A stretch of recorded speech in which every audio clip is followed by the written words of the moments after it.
Welcome back to the channel. Today, we're going to go over one of the most famous questions that you will ask yourself, or you're probably already asking yourself. When is it the right time to walk away from your relationship? If you've been there, I understand. If you haven't been there, then one day you will be there. It's just one of those kind of events in a relationship, whether it's healthy or unhealthy. And so I'm going to tell you a story about myself as usual. I'm going to be authentic. I'm going to tell you my ups, my downs, my embarrassing moments, my achievements, all that good stuff. So let's jump right into it. So I was dating this girl for about 2.5 years and we were long distance. One thing about me that you're going to learn on this channel is that I love long distance relationships. Why, you might ask, is because one, space.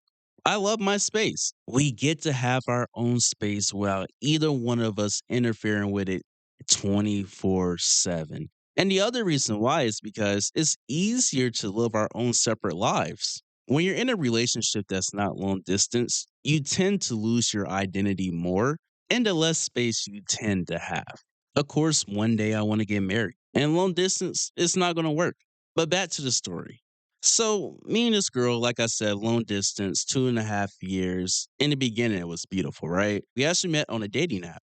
And it turns out that we were a good match. Like we had great chemistry. We met up once or twice, and then we ended up making things official. And from there, things were beautiful. But a couple months down the road, and things start to get a little bit toxic. And one thing I always tell people is that if you're going to get into a relationship, you have to be on a healing journey. You don't have to be 100% healed, but you do need to be working on yourself. And that was just not the case in this relationship from both parties. She wasn't working on herself. And in the beginning, I wasn't really working on myself. I didn't really know how to navigate a relationship in a healthy way because I was single like 6 years prior to being with this girl. As the relationship progressed, she was going through a lot. And it was almost like an everyday occurrence. And eventually, when it's something every single day, it's going to take a hit on the relationship one way or the other. And as things were just constantly happening to her, it was just getting heavier, heavier, heavier.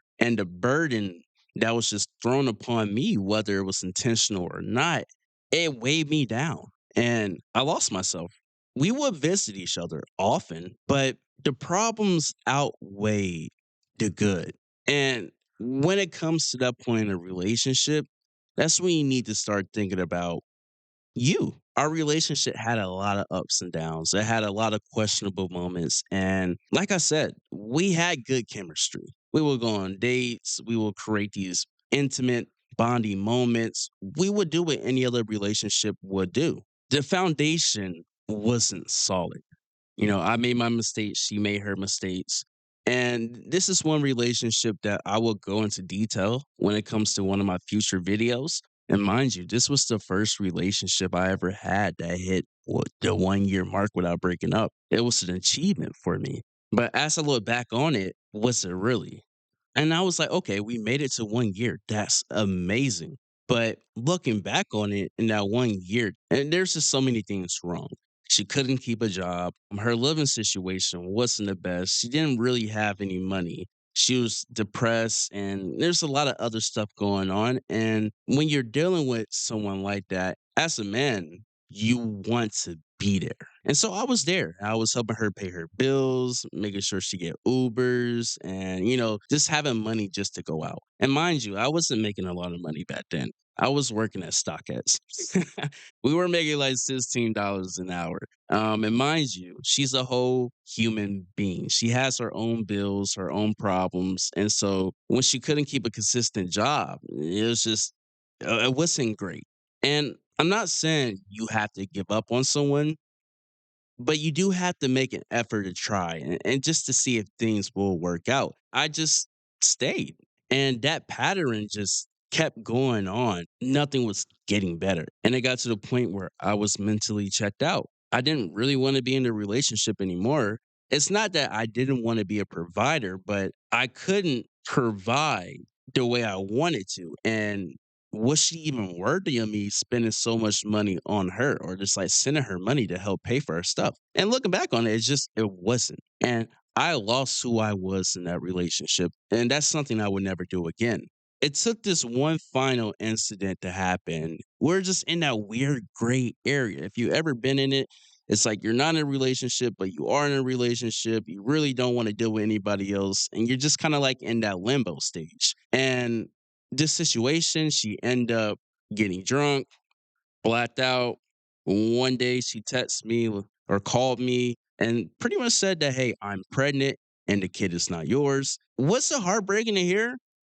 It really wasn't. You're probably wondering, wait, what do you mean? This is like one of the worst news you can ever receive. Honestly, yes, but this has happened to me before. So I was kind of already prepared in a sense because I experienced it. I'm not saying it didn't hurt, but it was kind of like that final confirmation. But the whole point of this video is when did I get to that point of I need to walk away? In this relationship, it was kind of easy for me because of that incident. But before that incident, I was constantly asking myself, Wade, when are you going to walk away?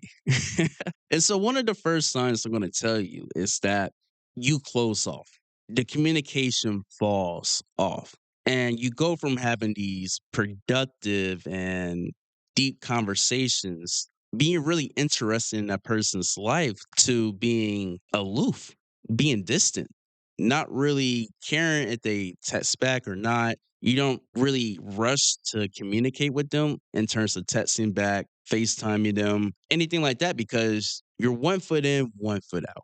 When you get to the stage where you're 1 foot in, 1 foot out, it's either a make it or break it moment. You're either going to have a sit down with your partner and really flesh out everything, whether it's good, bad, you get off your chest. Hey, the past is the past. We're going to move on from this and we're going to start fresh. We're going to create a whole new relationship. Or you slowly let it die and you do the wave method.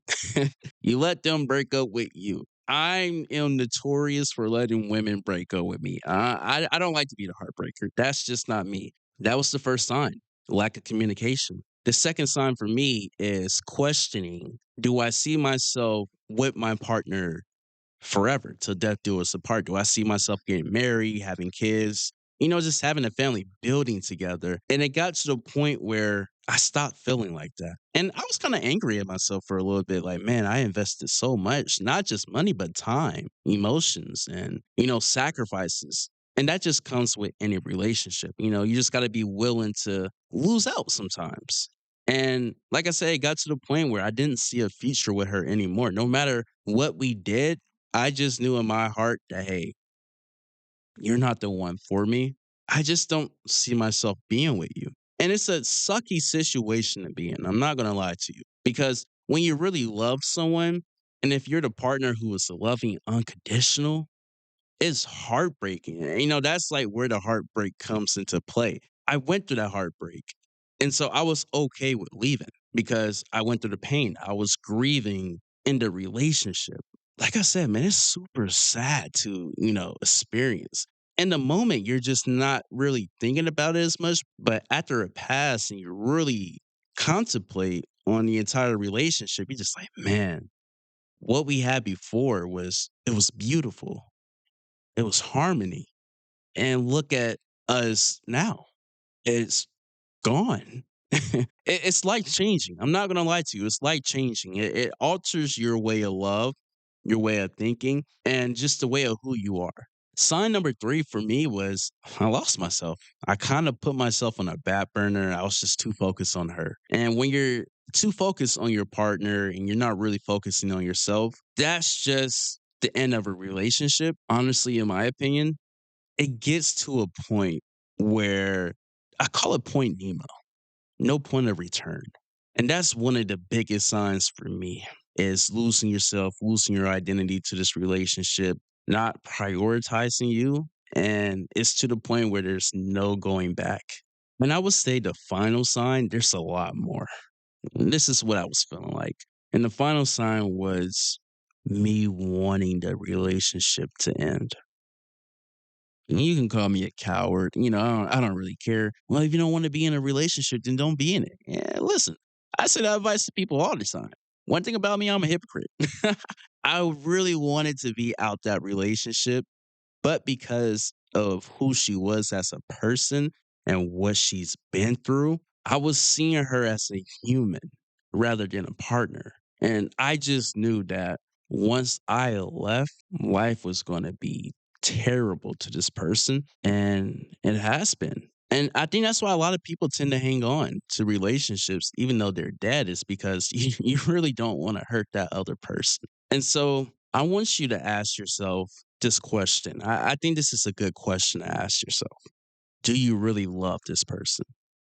I'm talking about romantically, not loving this person because they're a person. Do you romantically still love them? And if you had to think about it, you know your answer. Because when you truly love someone romantically, it's always going to be an automatic yes. And there's a series of questions I can ask you, right? Maybe I'm going to ask you. Do you have one foot in and one foot out the relationship? If you do, it might be time to leave. Do you feel like you lost yourself? Do you not know who you are anymore? If the answer is yes, it's time for you to leave. A healthy relationship is going to have its ups and downs. And yeah, maybe you might feel this type of way, but if you do, it's easier to overcome this because relationships are all about ups and downs. It's all about building with one another, but there is a point of no return. And that's the other question I'm going to ask you. Have you reached point Nemo, the point of no return? And I think that's the final question right there. Because if you're at the point of no return, it's time for you to leave. Don't be like me. Don't hang on to a relationship that's dead just because you don't want to hurt the person. As hard as it may seem, you just have to let them know how you feel. They deserve that. Like I said, you can call me a coward, whatever the case is. That's just my go to method. I don't like hurting people. I could have been out that relationship way before 2.5 years. I could have been ended it, right? But I didn't want to let go. And that's another thing. It's hard for people to let go because this is someone who's constantly in your life. You talk to every day. Your schedule is around them. You learned them. They learned you. The traumas, the highs, the lows, the bonding moments. It's really, really, really powerful. But sometimes, in order to grow, you have to let go. And one last thing before this episode ends, you know it's true love. You know this person is meant for you. It's when you're okay to get heartbroken. Because when you're okay to get hurt, get heartbroken, that means you're willing to give this relationship, this person, your best effort. No walls are up. You're going to communicate. You're going to be vulnerable. You're going to express yourself in so many ways. You're willing to build. You're willing to grow with one another. You're willing to go through the ups and downs. You're willing to wear your heart on your sleeve. The love is unconditional. If you don't feel that way, then there's a good chance the person you are with, they might not be the one for you. So when is it the right time to walk away from a relationship? If I can summarize it, it's when you realize you're at point Nemo and you don't know who you are anymore.